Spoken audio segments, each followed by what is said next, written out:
this is Chris. This video we're going to be taking a look at some old wagon road scars that go through Cuyamaca Rancho State Park.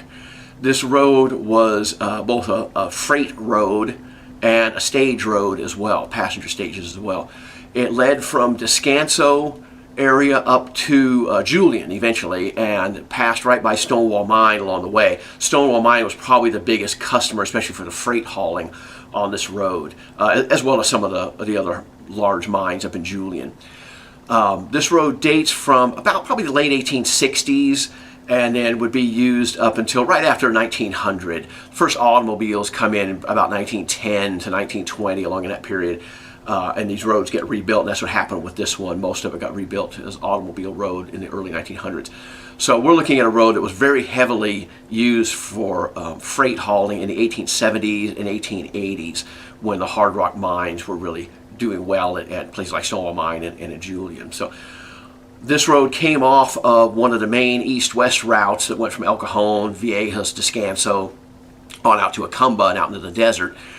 This road branched off at Descanso and headed up pretty much along the Sweetwater River and up to the meadows near Cuyamaca Lake, and then headed on up toward Julian. So we're going to be looking at a portion in what's now Cuyamaca Rancho State Park. So let's get out in the field and see what we can see of this really interesting old wagon freight road. So like I mentioned, one of the main customers for the wagon freight road that we're going to be looking at is the Stonewall Mine. This is what it looked like in the 1880s, probably late 1880s. These deep hard rock mines were very equipment intensive. They required lots of heavy machinery, things like stamp mills, which you see here. This is a stamp mill, Stonewall Mine. Things like ore cars, hoisting works, cables to make it all connected together. They're just very equipment intensive. Even things like the water pumps and such that were used at the mines. Here's the steam-powered engine that was running the stamp mill at Stonewall Mine in the 1880s. All this stuff had to be hauled in. And if you think about it, most of this was not made in Southern California. If it was made maybe in Los Angeles, but probably more likely San Francisco. So how did you get it down here? Well, you put it on a ship if you need to get it down the coast, and then you hauled it in something that looked like this to get it into the mountains. So the freight hauling to the mines, especially the hard rock mines in Cuyamaca and Julian, was a big business back then and required some pretty heavy equipment to get the machinery up there. So besides some old broken up machinery laying behind the fence at Stonewall Mine today, what can we see of that endeavor that's still remaining on the ground? Here I'm walking in the scar of the main wagon freight road that's coming from Descanso and heading up towards Stonewall Mine and then Julian. You can see this nice little road swale that I'm walking in here. There's kind of depression. So this road was used from the 1860s up until probably just after 1900. And it was pretty well used. This is a very deeply entrenched road. We're walking toward Hapashaw Creek right here. And Highway 79 is just going to be off to our left, down near where Highway 79 crosses the Sweetwater River Bridge, just above Green Valley Falls Campground. So we're at the very lower end of Green Valley here.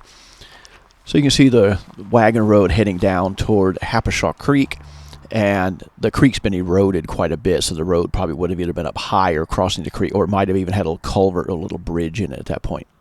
So this is now on the other side of Hapashaw Creek, looking back toward that crossing area that's off in the distance there in the oak trees. And then turning around, obviously I'm standing right by Highway 79, the wagon freight road is going straight away from me here. It's got these darker green bushes growing along the edge of it. That other road angling in on the hillside upper left there, that's the early automobile road, which we'll come back down and take a look at after we look at some of the wagon road here. So this is just walking up that little section of road right off the highway. You can see how prominent it is in here, where it's been dug out and filled in on the left edge over there. There's a few rocks along the edge of it along in here as well. It's going to go up and cross through the little pass right up above. Highway 79 is just off to the right, sort of cutting through the pass, and the wagon road goes right over the top of the hill up here. And the automobile road does as well. It's coming in from the left over there, that early auto road. They're going to cross right at the top of the hill. You can see there's some pretty big plants and things growing in the old wagon road scar here. And then looking back across over there toward the early automobile road and Happershaw Creek coming down the little canyon right here. So now we've gone through that little pass and we're up in the main part of Green Valley here. Most people probably recognize this, Highway 79, going by heading up toward the school camp area. And the Wagon Road is actually right in front of me where I'm filming here, and it's going to turn and go right along just below the tree line over there as it heads up toward going into Coldstream Canyon, which is going to be the canyon up above Green Valley. And the road's fairly faint across here, but it is followable. You can follow all the way on up across these little meadows up here. So the next place we're going to go look at our Wagon Road scar is up here closer to the turnoff to the school camp and the Park Visitor Center. The Wagon Road's actually coming straight toward me in this view. Very hard to see on this meadow ground. But as I turn around, this big dead log laying on the ground here, that's laying right in the road scar. And you can see this kind of gully leading up into the oak trees there. That's the actual scar from the old wagon freight road. So you can see it's quite visible, but it's also very overgrown.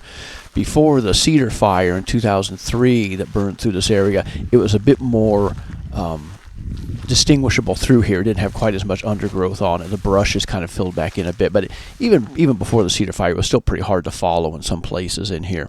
So as I look up that way, the road scar's there, but it's quite overgrown. So again, in that same area, just a little bit further up, heading into the oak trees. Before we head up into Coldstream Canyon and talk about the Wagon Road up there, let's go back down by Happershaw Creek again and look at that early automobile road, because that's fairly interesting in its own right. It has some interesting features on it as well. So as we leave the Wagon Road, let's head back and just take a couple minutes to look at automobile road stuff, and then we'll come back to our Wagon Road in Coldstream Canyon.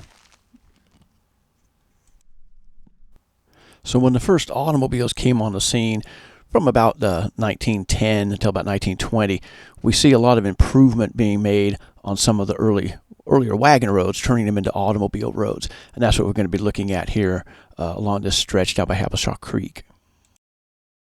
So just down by Highway 79, you can see this little bench right above the current highway over there on the hillside. That's the early automobile road that's going to lead over and cross Happershaw Creek, kind of ways away from the modern highway. Here I'm standing, and that road is a hiking trail on the right. That's West Side Trail. And as we head back over toward the creek, the trail is going to come down into the road. And here the hiking trails come down onto the old road scar, the automobile road. He's going to head over here to cross Happershaw Creek. When we get back to the creek crossing, there's a real nice little stone culvert back there that I'll show you. As you walk along the West Side Trail here, you can see where this is obviously built on the old automobile road, fairly wide, quite a bit wider than the wagon road that we were looking at, because this would have been not quite a 2-lane highway, but it would have been about a 1.5-lane highway to allow room for passing. And then as I was walking along here, I noticed that even down on the ground, there's a little bit of old asphalt paving down here, still remaining, just a few little remnants of it from back in its automobile use. So this old highway culvert was so overgrown that I actually couldn't get to it from that same side. I had to walk around to the other side of the creek and come back at it. You can see here the rock walls, actually pretty heavy rock walls along this road. And then here's the culvert back here, which is pretty much missing. It had a rock wall on either face. This is the downstream face right here. And then in just a minute, I'll show you the upstream face. But the big culvert pipe down in there. Looks like it was stone walls on either side and then just filled in with earth in between. And that's all washed out now, so it's kind of left the remnants of the stone walls. So now I've climbed down into the creek, which was a bit of a scramble to get through the bushes down there. But this is the upstream face of the old auto road culvert. It's actually kind of interesting because if you look down right along the ground there's a row of smaller kind of gray rocks that are sort of the base, sort of the foundation, and then these much larger rocks piled up on top. I don't know if it's two different generations of road building or if it was just changed mid-construction to kind of a different style. Now we're back away from the creek a little bit. You can see how much larger the early auto roads were than the actual wagon roads, which this would eventually become sort of the precursor to Highway 79. There's our modern highway back over there in the distance. And then continuing on up the hill here a little bit, this is that same bench in the hillside that we saw from the wagon road at the very beginning of the video, sort of sloping up across the hill. Going to go up and cross the wagon road up in that little pass up there, right off of the main highway, current highway. You see some pretty good sized trees growing in this, even though this is the auto road. This was in use probably from the late 19-teens, early 1920s until probably about the World War II period. This shows up as being cut off already on a map in 1944.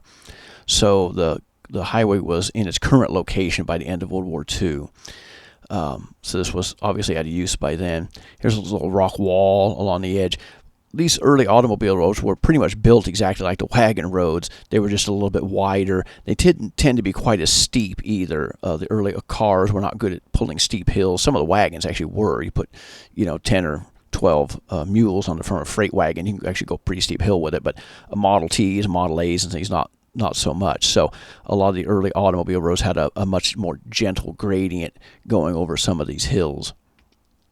But this road's going to go up and go through this little pass up above the wagon roads right there in front of us on the hillside that we walked up before.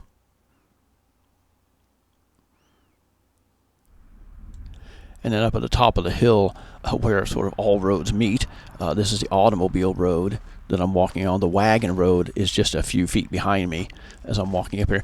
This automobile road went right here and made a very sharp left turn in this little pass. You can see the current highway down there below is quite a bit lower, probably about 10 feet lower than the earlier automobile road up above. And then just past that little pass on the north side, right next to the current highway, there's a nice little row of rocks in here, which are probably from that original auto road, which also headed across this meadow in the same place as the modern highway. But the rocks probably date from that earlier version of the road, not Highway 79. The split rail fence is Highway 79, but not the little rock wall along the edge, a little row of rocks along the edge. So heading back to our wagon road in Coldstream Canyon, where we left off, this is what the road scar used to look like in Coldstream Canyon, heading up toward the Paso Picacho area. A hiking trail follows this further up the hill. This was before the cedar fire burned off this area in 2003. This was several years before that I made this photograph. So you can see it was a very obvious road scar back then. Nowadays, this is very overgrown with a lot of brush in there, and it's really much harder to see. So let's jump up to the top of the hill, and we'll show you what it looks like coming up toward Paso Picacho. So here we are back on the wagon road up just near the Paso Picacho area. I'm just to the east side of Highway 79, kind of across from the entrance area of Paso Picacho, looking back down the wagon road. Hiking trail still follows this today, and you can see a Stonewall Peak up there above.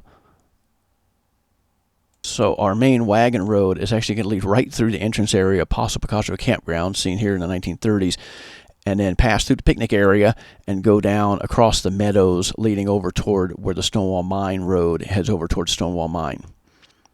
So in a modern view of the Paso Picacho picnic area, the wagon road scar is actually right here next to the parking lot. It heads back under these manzanita bushes. We're going to drop down the hill now toward the meadows off to the north side of Paso Picacho. And this is the road scar heading down toward the meadows. Pretty rough right in here, trees falling across and things. Big pile of rocks off to the right that somebody's piled up over there. Not sure who would have done that, but we're going to head off across the meadows now and head over towards Stonewall Mine. So north of the Paso Picacho area, as we head across the meadows, you still see where we have really a quite deep wagon road scar entrenched across the meadow here. This area was quite notorious in the 1800s as being very muddy and very slippery, trying to get heavy freight wagons up this hill, even though it's not a very big hill, up over this little pass in front of us just because of the mud and how slippery it was.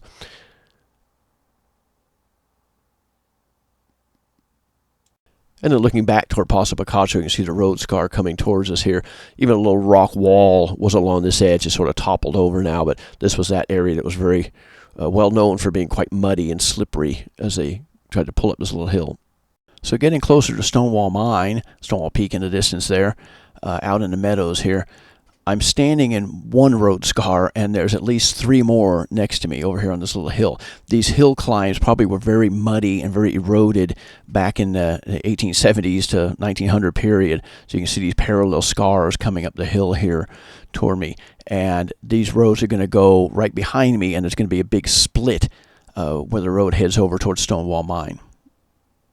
So just a little bit further up that same hill, as I turn around here, you'll be able to see this road split where I'm standing in the main road, and then angling off to the left over there is the road that's going to head over towards Stonewall Mine. You can see it in the distance there, cut into the side of the hill below those pine trees over there. So right here by these close-up pine trees is the big road junction, and the main road heading toward Julian is going to head off to the right. And then from just past that junction, the road leading straight away from us is the old Wagon Road. It was regraded at a later time to access the areas below Stonewall Mine.